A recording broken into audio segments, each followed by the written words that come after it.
Évangile de Jésus-Christ selon saint Matthieu. En ce temps-là, Jésus disait à ses disciples, « Ce que vous faites pour devenir des justes, évitez de l'accomplir devant les hommes pour vous faire remarquer. Sinon, il n'y a pas de récompense pour vous auprès de votre Père qui est aux cieux. Ainsi, quand tu fais l'aumône, ne fais pas sonner la trompette devant toi, comme les hypocrites qui se donnent en spectacle dans les synagogues et dans les rues, pour obtenir la gloire qui vient des hommes. Amen, je vous le déclare, ceux-là ont déjà reçu leur récompense. Mais toi, quand tu fais l'aumône, que ta main gauche ignore ce que fait ta main droite, afin que ton aumône reste dans le secret. Ton Père qui voit dans le secret te le rendra. Et quand vous priez, ne soyez pas comme les hypocrites. Ils aiment se tenir debout dans les synagogues et au carrefour pour bien se montrer aux hommes quand ils prient. Amen, je vous le déclare, ceux-là ont reçu leur récompense. Mais toi, quand tu pries, retire-toi dans ta pièce la plus retirée, ferme la porte et prie ton Père qui est présent dans le secret. Ton Père qui voit dans le secret te le rendra. Et quand vous jeûnez, ne prenez pas un air abattu comme les hypocrites. Ils prennent une mine défaite pour bien montrer aux hommes qu'ils jeûnent. Amen, je vous le déclare, ceux-là ont reçu leur récompense. Mais toi, quand tu jeûnes, parfume-toi la tête et lave-toi le visage. Ainsi, ton jeûne ne sera pas connu des hommes, mais seulement de ton Père qui est présent au plus secret. Ton Père qui voit au plus secret te le rendra. Acclamons la parole de Dieu.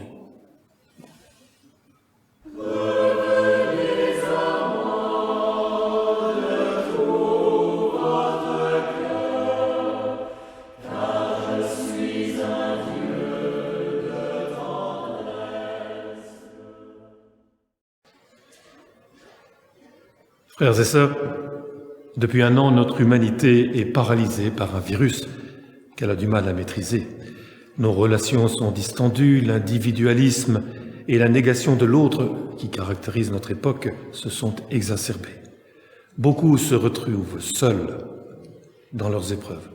Nos communautés chrétiennes souffrent des conséquences de la pandémie.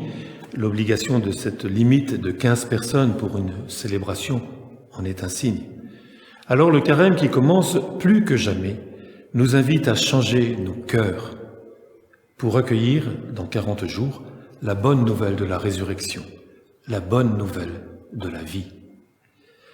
Si nous nous sommes rassemblés ici, si une caméra nous permet d'être en communion avec les membres de notre communauté dispersée, seuls ou réunis devant un écran, c'est que nous voulons faire corps pour affronter, avec la force de l'esprit, ce mal qui travaille la création.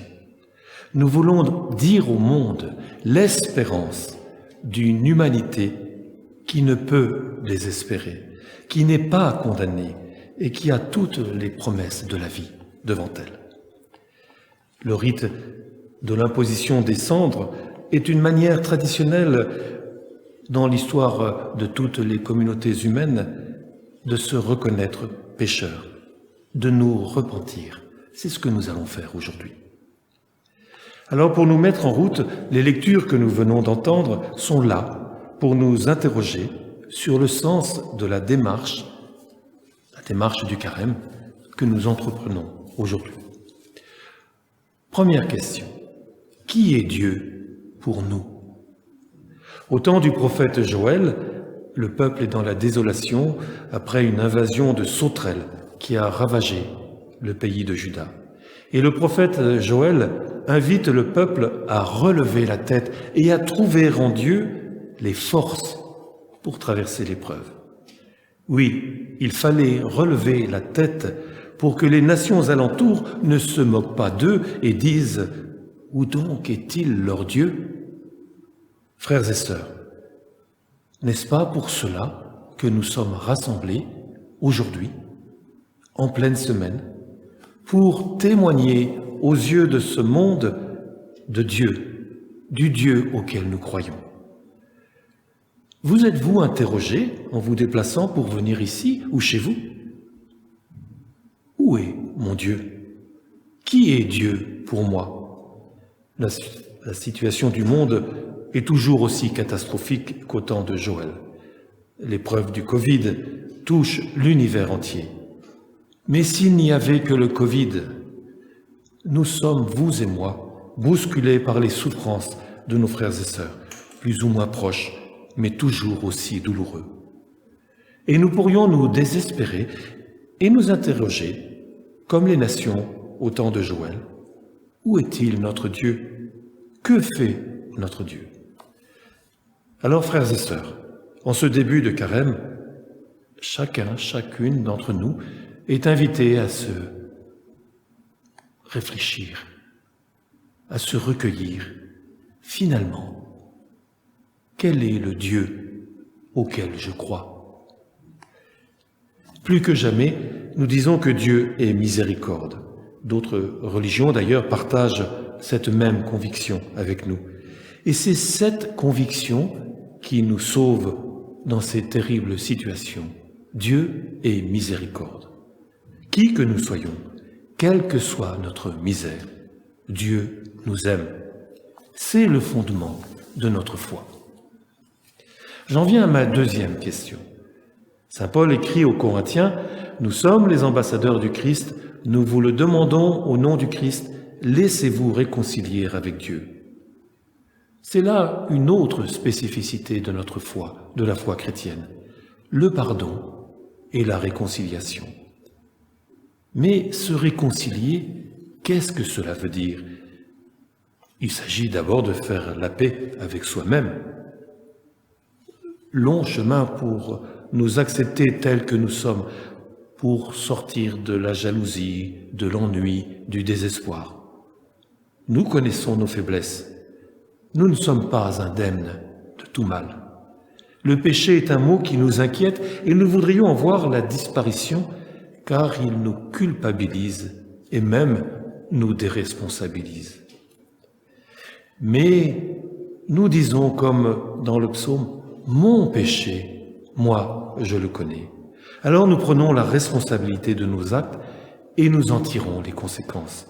Nous voulons changer de vie. Et c'est la question. Accepterons-nous d'être pécheurs et de rester malgré tout debout, fidèles et sûrs que Dieu nous aime, sûrs de sa tendresse? Nous aurons aussi à nous réconcilier avec nos frères et nos sœurs, ceux avec qui nous vivons, ceux dont nous sommes éloignés, ceux que nous avons blessés. Quelle que soit notre situation, nous avons à entreprendre une démarche de conversion. Oui, voulons-nous changer de vie? Et plus profondément, voulons-nous nous réconcilier? Avec qui? Être réconcilié. Et c'est là que l'Évangile soulève une troisième question. Ce temps du carême où nous entrons n'est pas une longue pièce de théâtre dans laquelle nous souhaiterions, nous chrétiens, nous faire remarquer, nous faire valoir. Nous n'avons pas à nous donner en spectacle, nous n'avons pas à montrer aux hommes que nous jeûnons. Nous n'avons rien à prouver à nos frères et sœurs avec qui nous vivons. Le carême, oui, est une démarche intérieure qui n'a pas besoin d'être visible. Et cela n'est pas contradictoire avec ce que dit Jésus dans le Sermon sur la montagne, juste avant le passage que nous venons d'entendre. Il dit « Vous êtes la lumière du monde, que votre lumière brille aux yeux des hommes pour qu'en voyant vos bonnes actions, ils rendent gloire à votre Père qui est aux cieux. » Oui, Jésus ici nous lance un défi. Ou bien, allons-nous choisir le spectacle et la représentation de nous-mêmes, en nous enfermant en quelque sorte dans le mensonge? Alors effectivement, les gens autour de nous diront « Ah, où donc est leur Dieu ?» Ou bien allons-nous choisir de vivre en vérité, pleinement la vie que Dieu nous donne pour le plus grand service de nos frères? Serons-nous lumière pour les hommes et pour Dieu? Alors les gens autour de nous seront heureux, heureux de ce que nous sommes, heureux de notre présence parmi eux, heureux de nous voir agir ainsi, selon la bonté et la miséricorde de Dieu.